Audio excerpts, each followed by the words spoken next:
I never imagined that the day I'd given my blood, sweat, and countless sleepless nights to this company would end like this. Humiliation carved into every corner of the boardroom. One moment, I was presenting quarterly numbers with the confidence of someone who believed their work mattered. And the next, the words hit me like a physical blow. "We're letting you go." Effective immediately. Silence. Sharp and suffocating, filled the room for a heartbeat. And then I felt the weight of every eye on me. Colleagues shifted awkwardly in their seats, some offering sympathetic glances, others avoiding my gaze entirely, as if my disgrace might somehow stain them. My mind raced through the years, missed birthdays, late nights, weekends spent fixing crises no one acknowledged. Every favor, every sacrifice I had made, every ounce of loyalty, it all seemed meaningless now. And just when I was processing this sharp, bitter truth, the fire alarms shrieked, filling the room with chaos, smoke, and a pulse of fear that mirrored the panic rising in my chest. The blaring alarms tore through the office like a siren mocking my humiliation, and instantly, chaos erupted. Papers flew, chairs scraped against the floor, and people stumbled toward the exits, shouting and panicking. My heart raced faster than my legs could move, and for a moment, I couldn't tell if it was fear or fury coursing through me.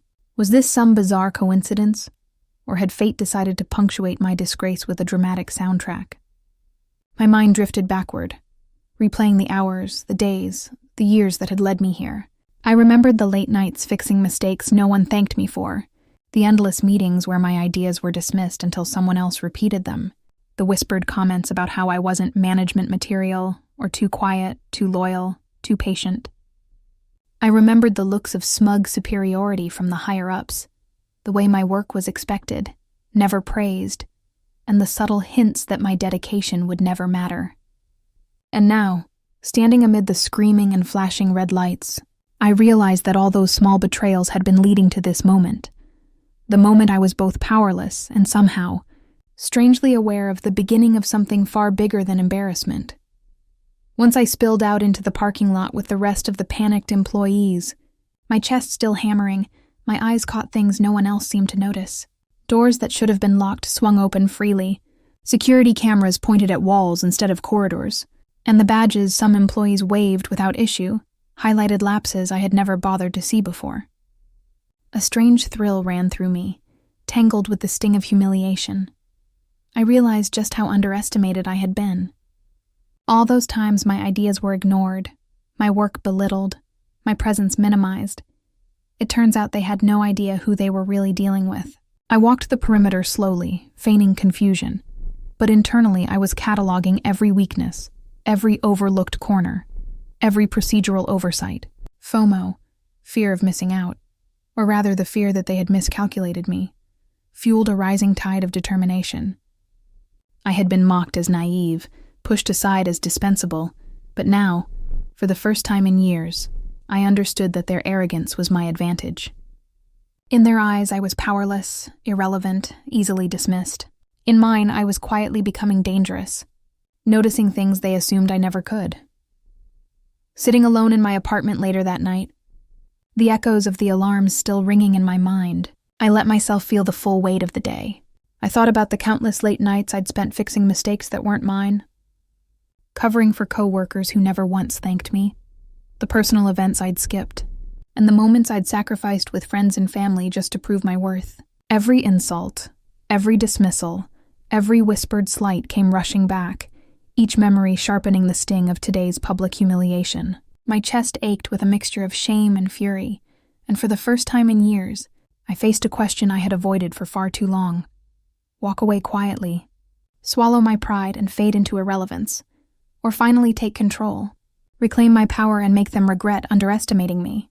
The answer settled in my bones like fire. I would not bow. I would not vanish. This humiliation would become my catalyst. Whatever it took, I would turn this betrayal into my weapon, and I would emerge stronger, smarter, and untouchable. Over the next few days, I retreated into a world that existed only for me, quiet, focused, and sharp. The humiliation I had endured became a lens, forcing me to see the company not as a workplace, but as a series of systems, weaknesses, and blind spots. I pored over financial statements, noticing inconsistencies that no one else seemed to care about. Budgets inflated in places that made no sense, projects approved with little oversight, and small leaks in accounting that could be exploited if handled carefully.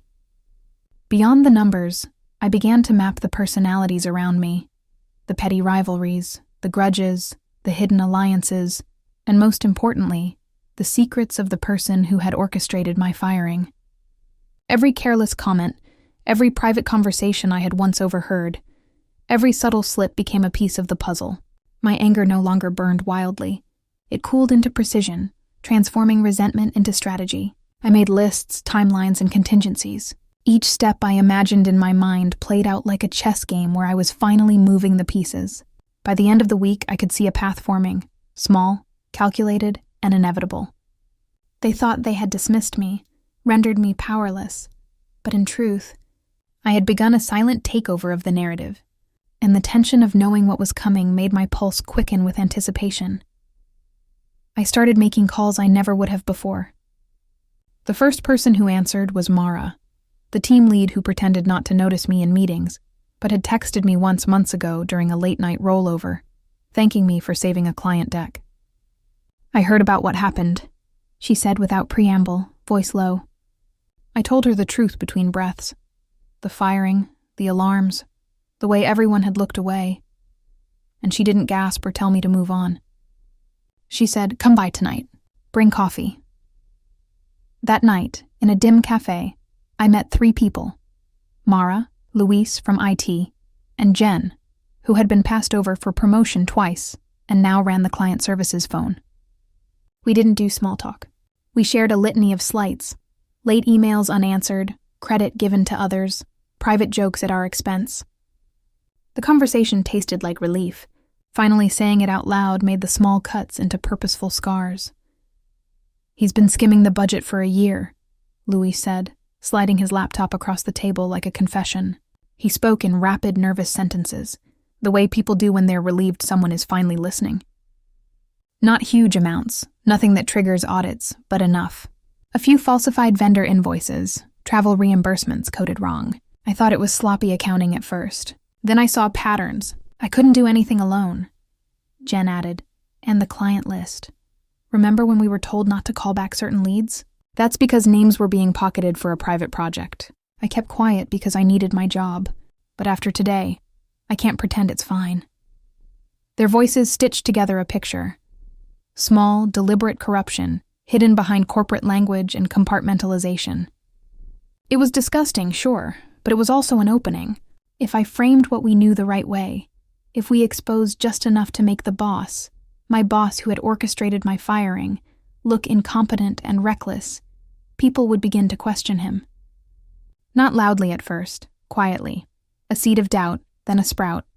We planned in whispers, very careful emails and notes. Luis could pull access logs and compile a timeline showing who had edited certain vendor files. He agreed to anonymize his findings until we were ready. Jen would keep an ear on client communications and collect dates when projects were rerouted. Mara, with her soft-spoken authority, offered to casually bring up budget inconsistencies in management meetings where our antagonist prowled like a shark. I would be the voice of reason in those conversations, calm and measured, the person who asked simple, inconvenient questions. We rehearsed lines, the tone, the pauses. "We don't attack. We ask questions," Mara said, tapping her fingers like a metronome.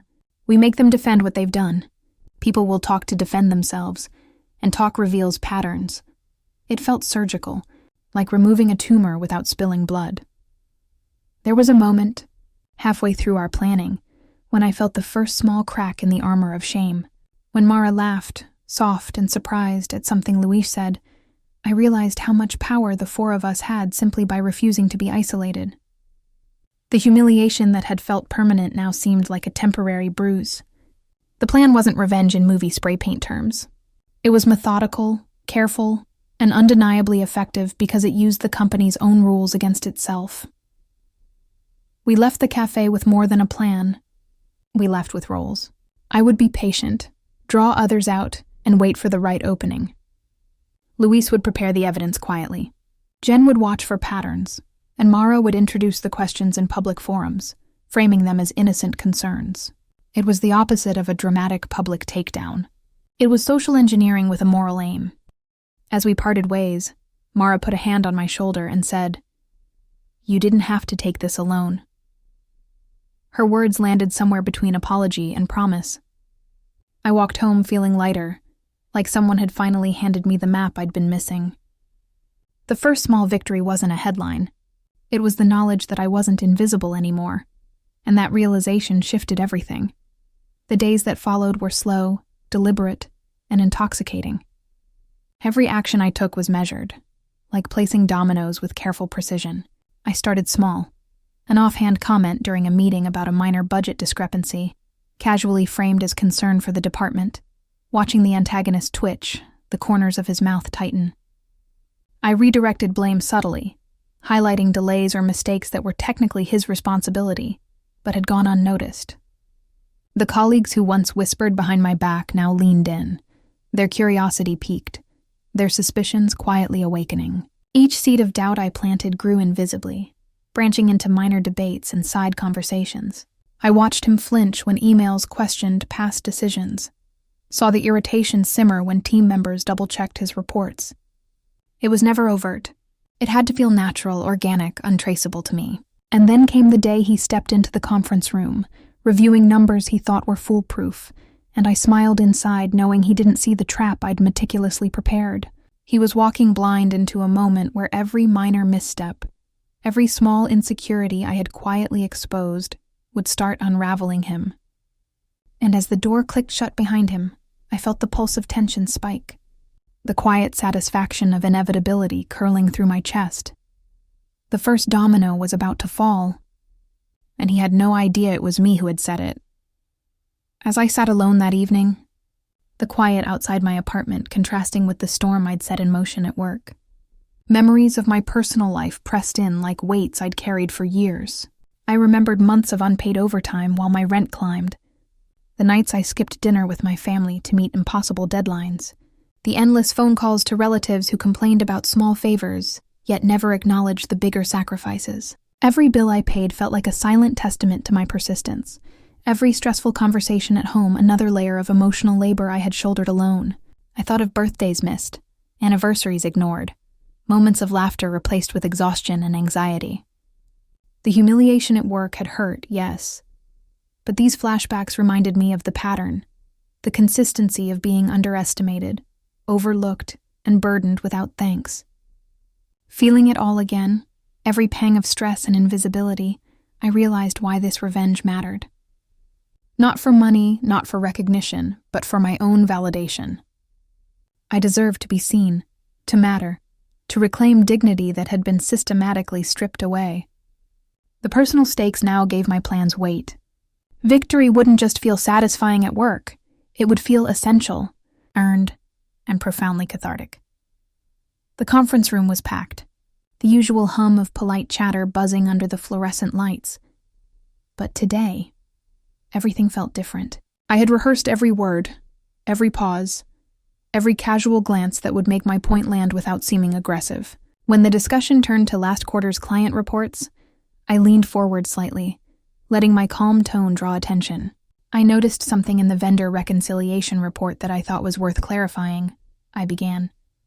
Eyes shifted toward me, and for a moment I felt the old familiar embarrassment rise, but I swallowed it down. It seems some entries from Project Atlas don't align with the invoices submitted. I double-checked, and it appears a few expenses were misallocated under your approval, which may have affected the overall budget projection. A ripple of murmurs spread through the room. My colleagues exchanged glances, uncertainty creeping into their expressions. The antagonist froze, his carefully cultivated aura of authority cracking just enough to reveal a flash of panic. He opened his mouth, then closed it, words failing him. I continued, measured, patient, letting the room absorb what I had uncovered without directly accusing him.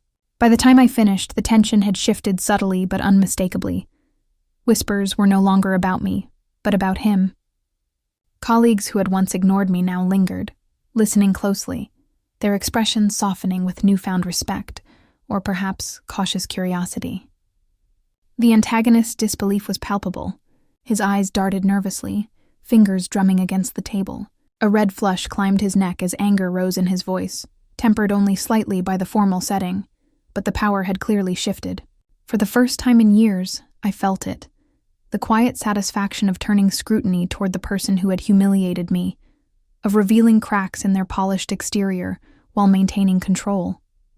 And as he struggled to regain composure, fumbling through a weak explanation, I knew the first domino had fallen. The room no longer saw me as powerless. The day of the board presentation arrived, and I felt a controlled thrill running beneath my nerves. Every email had been timed, every document quietly adjusted to set the stage. As the executives settled into their chairs, I reminded myself to breathe, to maintain the calm exterior that concealed the storm brewing beneath. When the lead client report was projected onto the screen, I noticed the antagonist glancing at it with a self-satisfied smirk, completely unaware of the subtle errors I had seeded, the carefully manipulated data that would expose every shortcut, every misstep he had taken. I spoke slowly, deliberately, asking clarifying questions and highlighting trends that seemed curious. Each inquiry pushed him closer to a corner, forcing him to defend numbers and decisions he had assumed were bulletproof. The room shifted as colleagues murmured quietly, exchanging glances that now carried suspicion and doubt. I caught myself thinking how beautifully ironic it was that the very systems he had relied on to assert control were now unraveling under his own oversight. When he tried to redirect the blame, I countered with gentle probing, never aggressive, letting his inconsistency speak louder than words. His frustration mounted visibly, hands tightening around the table's edge, face reddening, while I stayed composed, letting the suspense coil in the room like a taut wire. With every defensive gesture he made, the audience, our co-workers, leaned in, sensing the imbalance, witnessing the first true unraveling of his authority. By the end of the presentation, the trap was fully sprung, and the tension had peaked. He remained unaware that the strings of this spectacle had been in my hands all along, and the anticipation of the ultimate reveal curled like fire in my chest. The day everyone had been waiting for, or perhaps no one realized they had, arrived quietly, deceptively ordinary, as if fate itself were holding its breath. I had orchestrated it meticulously, emails timed, permissions quietly adjusted, and just enough technical glitches seeded in the system to create a perfect storm. The conference room filled with the usual mix of executives and staff, unaware that today the world they had taken for granted was about to tilt. The antagonist strode in confidently, his posture rigid with self-assurance, convinced nothing could touch him. And then it began. The alarm shrieked, the lights flickered, and the system that controlled the presentation froze entirely. The screen blared errors, client files disappeared, and every carefully curated report turned into chaos. A hush fell across the room, eyes widened, phones raised, and the tension coiled like a living thing. He looked around desperately, scrambling to regain control, shouting explanations, blaming team members, fumbling over passwords he should have remembered. My colleagues who had once ignored or whispered about me now turned their attention fully on him, whispers of, "How could this happen?" And he should have seen this coming, spreading like wildfire. I stayed calm, seated in the back, watching the unraveling with a quiet satisfaction that coursed through every nerve. He attempted to regain composure, voice trembling, sweat dampening his collar, but every defensive word only highlighted the mistakes and negligence he had spent years hiding. By the time IT confirmed that the system lockout was complete, his authority had crumbled in full view, his power stripped bare before everyone in the room. The irony was delicious. He had orchestrated my humiliation, underestimated me, dismissed every contribution I made, and now he was powerless, exposed, and publicly humiliated. The catharsis in the room was tangible. Colleagues leaned forward, nodding, smirking, some shaking their heads in disbelief. I felt a surge of triumph, not just for the revenge, but for justice, for balance restored, for the scales tilting finally in favor of truth and diligence. And as the alarms blared for the final time, I realized that this moment was bigger than any single victory. It was the embodiment of every slight, every ignored effort, every whispered insult, all culminating in a spectacle that no one would forget. After the chaos settled and the room emptied, I stayed behind for a few minutes, letting the silence wash over me, The hum of fluorescent lights replaced the alarms, and the weight of what had just unfolded settled in my chest, not with triumph alone, but with a quiet, profound relief. I thought about the humiliation I had endured, the sleepless nights, the sacrifices no one noticed, and the anger that had simmered quietly for years. All of it had led to this moment. Justice served not with loud theatrics, but with careful, patient strategy. Colleagues who had once ignored my presence now approached me with cautious respect, some even with quiet admiration. It wasn't arrogance I felt. It was empowerment. I realized I had transformed. Not just the perception others had of me, but the confidence within myself. The scales had finally balanced, but there was a bittersweet edge. The antagonist's downfall came at the cost of years of trust, broken, of patience tested, and of relationships strained. Still, the satisfaction was undeniable. I had reclaimed my dignity, my voice, and my power, and in that quiet moment, I allowed myself to feel the weight of every lesson learned. Justice had been done, and I had survived it with my integrity intact, stronger and wiser than ever before. Alone later that night, I sank into my chair and let my thoughts roam freely, retracing the long path that had led here. I thought about every compromise I had made, every sacrifice I had silently endured, and the endless patience it had demanded. Each moment of waiting, each calculated move, had cost me hours of doubt and sleepless nights, but it had taught me more about myself than any praise ever could. I realized my worth wasn't determined by the whims of others or their approval. It had always existed, quietly, waiting for me to claim it. I reflected on the delicate balance of timing and restraint, how letting anger simmer rather than explode had amplified its power. The antagonist's downfall wasn't just poetic justice. It was a mirror, reflecting the consequences of arrogance, neglect, and underestimating someone who refuses to be invisible. I felt the subtle satisfaction of karma fulfilled, not in vengeance alone, but in the restoration of fairness and dignity. And as I let the weight of every lesson sink in, a calm certainty settled over me. I had survived, I had grown, and I would never allow anyone to diminish me again. Weeks later, as I settled into my home office, the quiet felt different, charged with a sense of possibility rather than lingering tension. The company had moved on, reshuffling roles and responsibilities after the fallout, but I knew the ripple effect of what I'd set in motion was far from over. I glanced at a small stack of confidential memos I'd acquired in passing, each one a potential lever, a subtle opportunity to influence outcomes without anyone noticing.